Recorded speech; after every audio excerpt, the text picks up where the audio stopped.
Satu orang masalah, ramai orang kena. Janganlah ini masam. Awa buka puasa, তাফায় কি মসজিদ ফাহাম। আসলেও আমরা প্রবাসীরা কি বলবো, প্রত্যেকটা জায়গায় অবহেলিত। কিছু লোকের জন্য আর কি সবারই সমস্যা হয়। এমনিতে আমাদেরকে কেউ পছন্দ করে না। চীনা বলেন, মালয়েশিয়ান লোক বলেন, কোনো লোকেরাই আমাদেরকে পছন্দ করে না। বাংলাদেশি তারা যদি জানে একবার আমরা বাংলাদেশি, তাহলে আমাদেরকে কেউ পছন্দ করে না।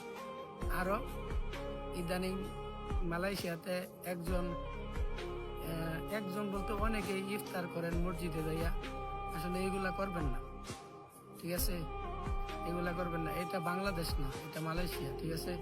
বাংলাদেশে মসজিদে ইফতার করা যায় সেটা আমরাও জানি, কিন্তু মালয়েশিয়াতে আপনারা দল বেঁধে মসজিদে যায় শুয়ে থাকবেন, ইফতার করবেন, এইগুলা ঠিক না ভাই। ভাই নিজেদেরকে একটু আপডেট করেন, বুঝছেন? কি বলবো, এগুলা আমাদেরই লজ্জা, ঠিক আছে?